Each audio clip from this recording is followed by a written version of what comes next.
Hey everybody, it's Pandy and I'm playing World of Garage War Tanks thing with live commentary, garage tour thing, whatchamacallit thing. I don't know what I just said, but it's something. I mean this from the bottom of my heart. I want to thank everyone for being so supportive, showing me some love in regards to my World of Tanks videos. I really appreciate it. Never really expected to hit 1,000 subscribers, but I'm here now.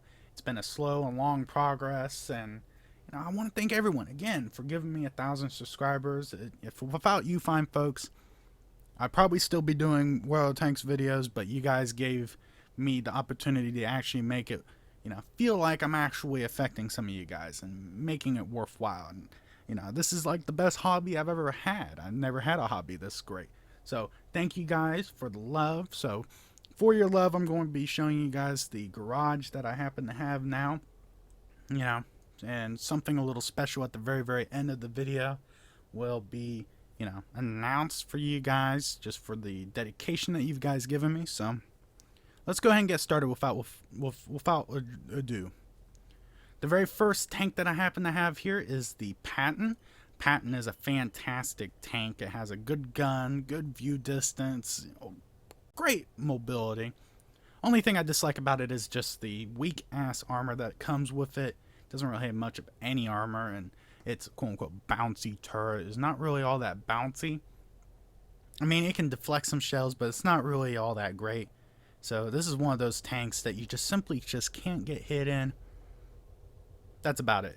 I mean, I like the tank a lot. I love playing it. It's just not really worth its weight in gold, at least in my opinion.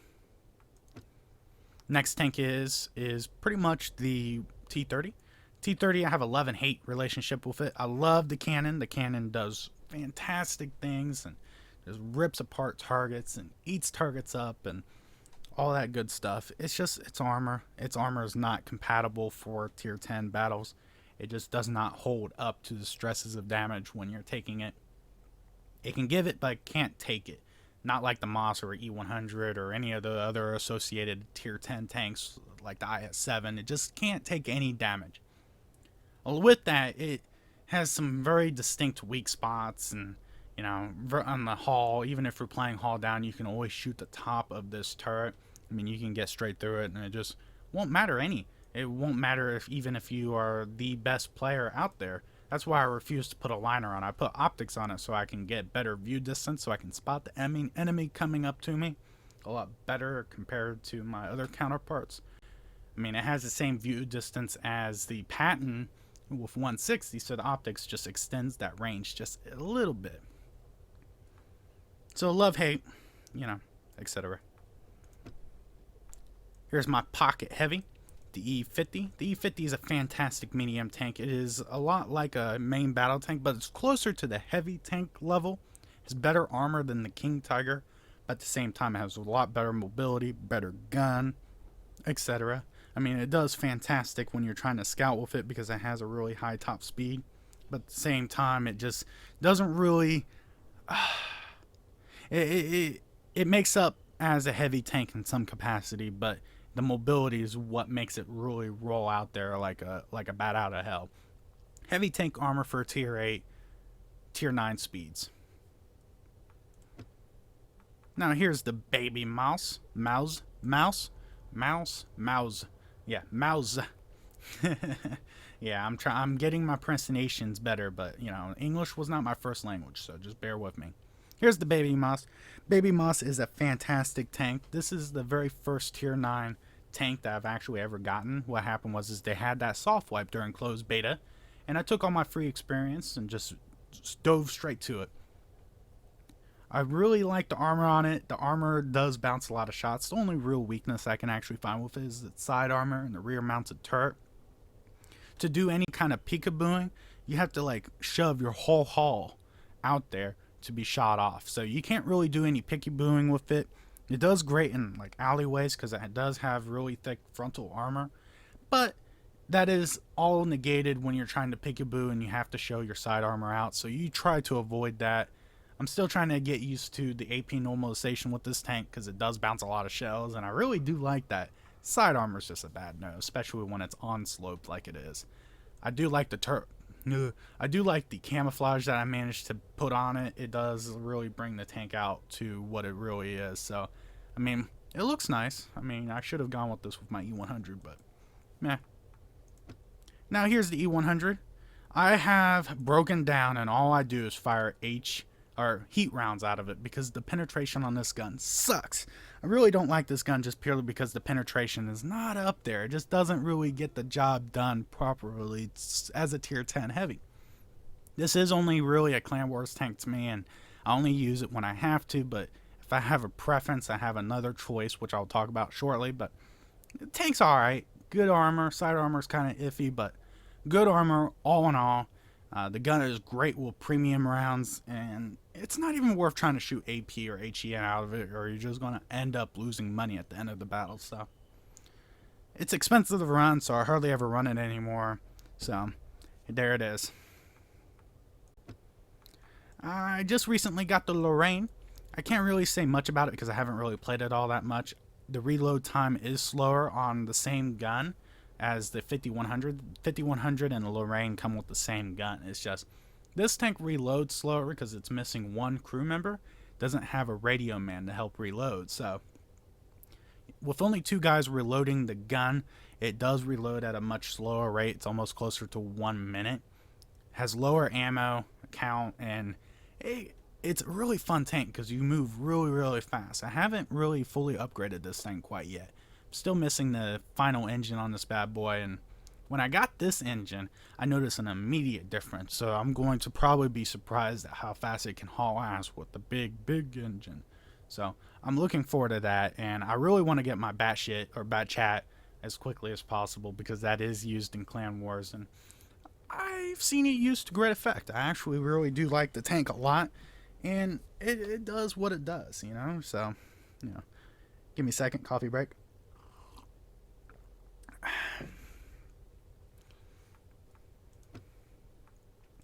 And here's the 5100. I've already done a video for this, but I really like this because it does deflect some lower end guns because it does have a 90 frontal, which isn't really all that much, but it does a whole lot better than just 40. That's the one thing I dislike about the Lowe, is just its weak ass armor, but on this you have a little bit of armor, but not much. The gun does reload faster because you do have that 4th crew member, which is a loader and also a radio man. That's just one more crew member that you do have to worry about in the long haul, because if one of them get wounded, your reload rate's already cut in half, or not in half, but by about 10 to 15 seconds. But it's nothing to fret over because usually by the time you get to the point where you're starting to miss crew members, you're already dead. So all in all, if you lose a driver, save that med kit for any other tanks because you're not going to have any crew members left at that point.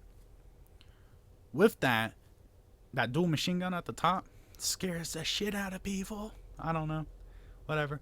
It scares me a little bit. I don't know. I love the tank. The paint job's kind of shitty on it. I'm waiting for the new camos to come out to see maybe, you know, replacing this camo job on it. But, you know, I really do like this tank. The tank is fun. It does compete with King Tigers and tanks of that nature. It does pretty well. You can eat an IS-3 up in one magazine. That's what I love about it. So, props to it. Here's the T-54. T-54 is the true and only main battle tank that happens to be in World of Tanks. In this configuration, it's actually a T-55 with an up gun from the T-62. The T-62 gun is actually on this tank, so I mean, it would be the definition overpowered, but at the same time, it's balanced enough to where it's competitive with the other medium tanks, but not outpowering them like it used to. Love the T-54 because it has really good mobility. The armor is up there. I'm not going to say it's the best armored because of the slopeness on the E50, but it does come with decent wheels, good armor. It's a decent tank, and it's actually Clan Wars usable. It's one of the only medium tanks that is actually used widespread, so yeah, there we go. Now here is the IS-7. Love the IS-7 because this is the most comfortable tank that I use for Clan Wars. As you guys can see in the modules, or the consumables, I have it in Clan Wars ready mode. I carry a few HE rounds just in case for like artillery if I gotta one-shot them, because every shot that you make in Clan Wars match counts. And all reality. You got to make sure you hit everything that you're trying to shoot at. But I honestly believe that the II-7 is overpowered just in the factor that it bounces a lot of shells, and when you face hug people, even when they're firing gold rounds at you, it's very hard to penetrate this front turret, this dome-like shaped turret. If you look at it, it's kind of like a bowl. It looks like a bowl. And, you know, your best bet is to actually shoot it kind of like in the middle here, and, you know, try and hope that you get an ammo rack. If you aim for the star and you're shooting at a 90-degree angle of attack, that's what I meant, you could potentially ammo rack it. I've actually ammo racked it by shooting into this area here also. So, I mean, it does get ammo racked from time to time, but around from that, it is a very tough beast to beat down. T-34, I'm going to skip making a video for it just purely because it is a piece of shit. And what I'm hoping to do is wait until it becomes a tier 8 premium, a more permanent spot where, you know, people will recognize it more frequently. Just purely because if I make it for a tier 9, it's not going to truly represent what the tank is.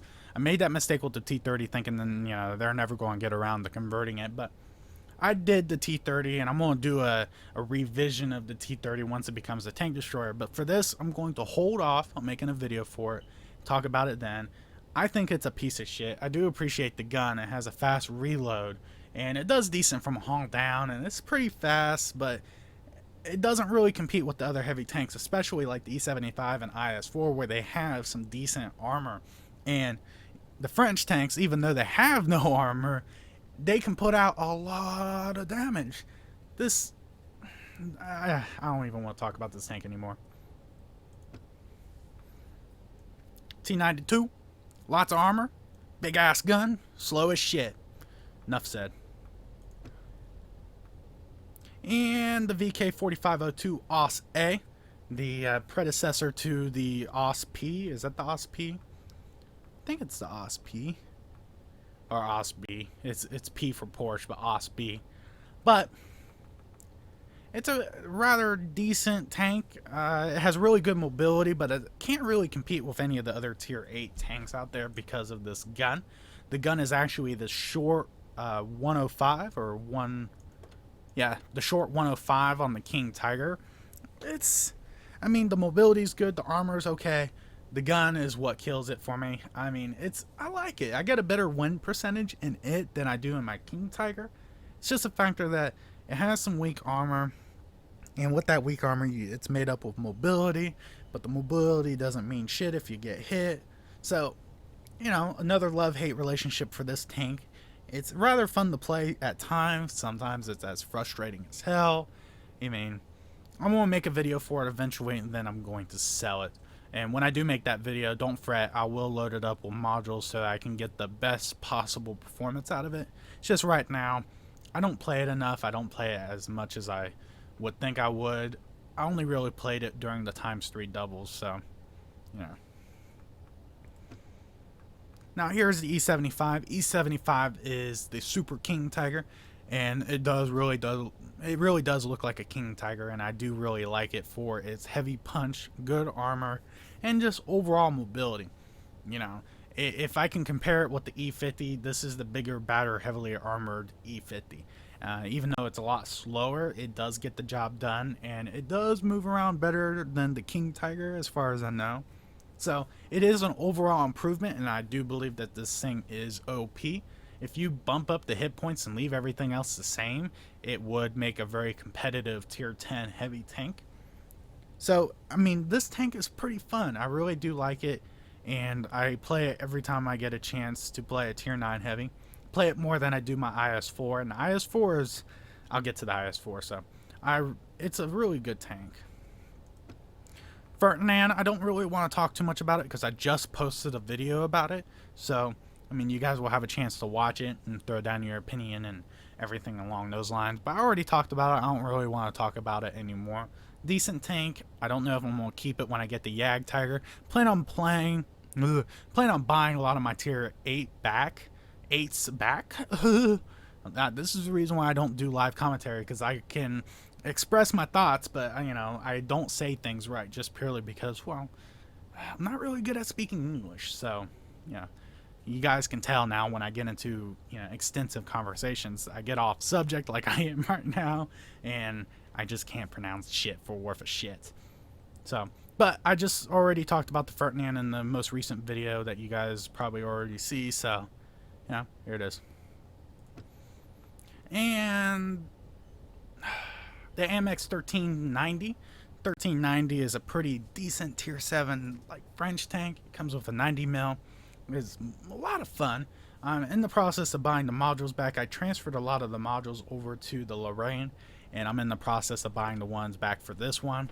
Haven't had a chance to do it all yet, just I'm in the progress of doing it. One thing I do really like about this tank is it is the biggest, baddest tier 7 light tank out there, and it gets the job done. It does a little bit of scouting, it does a little bit of shooting, it hauls ass, it moves around. It is overall a lot better than any of the tier 5 light tanks. So if you're looking to hold on to a light tank purely for scouting, or if you're playing in a clan that uses a light tank to do a lot of scouting, I guess you can say, this might be a better option because it can at least defend itself and move around and get shit done. For my clan, the clan that I'm part of, we primarily only use medium tanks, tier 9s, for scouting stuff, so they can at least defend themselves and have the armor to back it up. But if you're a clan that uses like a 50-2 for its all scouting needs, this might be an option for you. And here is the IS-4. The thing I'm mad about the IS-4 is the factor that it had its frontal armor weakened by 20mm worth of armor, even though the E75 retained its 160 frontal also.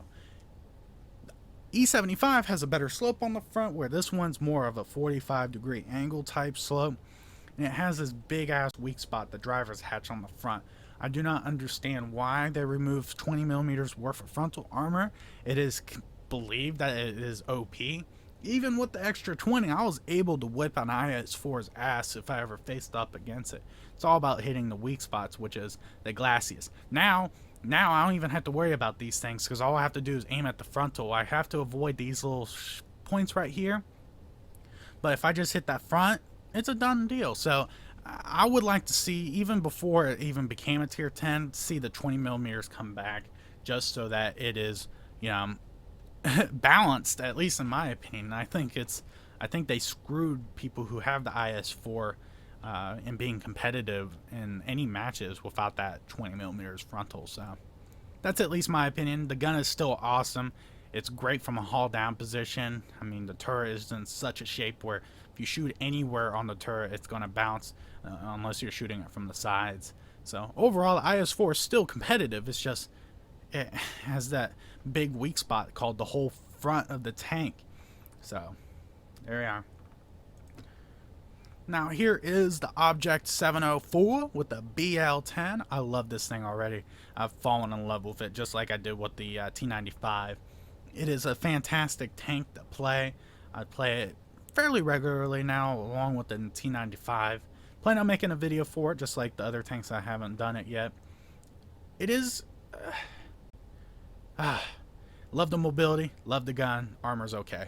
Overall, very well balanced, just fighting machine. So I'll get into it a little later. And last but not least, the most hated tank in world of tanks, the Type 59. Not 95, 59. It's the shittiest tank I have, honestly. I mean, the armor is crap except the front turret armor. The gun has shitty ass alpha and accurate as hell. Really fast loading time. Like, you can fire round after round pretty quick. Doesn't load rounds like nothing else. It's, I don't know. It's a pretty shitty tier 8, but it makes a lot of money and it's cheap as hell because it's made in China. Yeah. It's an okay tank for just grinding out credits. I'm thinking once the T34 becomes a premium tank, I think this will be my main money maker, but as of right now, the Type 59 is my primary source of income for any credits. So, yeah. So, this is my garage. It's a pretty decent garage, at least in my opinion. I don't know. I'll go on Lorraine because that's my current favorite right now. And, I want to thank you guys and to show my appreciation for allowing me to get 1,000 subscribers and showing you guys my garage. I want to do a contest, and it's going to last from the point that I post this video or upload it to March 2nd. Is it 2nd? Yeah, March 2nd. So the whole month of February plus 2 days in March and whatever's left of January if I post this in January. I'm going to be running a contest where people can get a chance to win themselves 2 gold tanks. What gold tanks do you ask? It's going to be the KV5 and the Lowe. And I know I fucked that up, the pronunciation, but live with me. Just work with me. $85 worth of tanks here. You can forgive me for, fucking up the name. But, yes, I'm going to be giving those away. Thanks to Wargaming and their gift shop, I'll be able to do this. And to show my appreciation to you guys for reaching 1,000 subscribers. There is a catch in regards to getting these tanks, and the catch is you got to go onto Twitter. It's easy enough, and in the hashtags you got to put Pandy Cole and also World of Tanks, and tweet about it. Tweet about me or my channel. What do you like about my channel? What I can do better, or what your favorite video is, or Pandy eats babies while he's playing World of Tanks. Tweet whatever. You can enter into doing the drawing or getting into the drawing for the KV5. Now, the way that you can get the $50 tank, the Lowe, is I have to get about 1,000 tweets. For the 1,000th subscriber video, I must get 1,000 tweets, and it doesn't matter how many you throw down. You can put 5 down, 10 down. You can do 500. I don't care how many tweets there is by the same person. What matters to me is at least 1,000 tweets for 1,000 subscribers. That's 1 tweet per person, essentially. And if you guys can give that to me, I will throw a Lowe in there. So 2 people can potentially win a KV5 and a Lowe, respectively. And I'm doing this out of appreciation to all you guys. $85 worth of tanks. So hopefully you guys get a chance to get in there, get onto that Twitter, tweet about what you guys like or dislike or whatever. I don't care. As long as you tweet to what the hashtags of Pandy, Cole, and World of Tanks. I'm going to put the hashtags down below for you guys to, know which ones are which. And that's about it. So I appreciate you guys watching. I thank you guys for loving what I'm doing here. And, take it easy. I'm Pandy, and good hunting.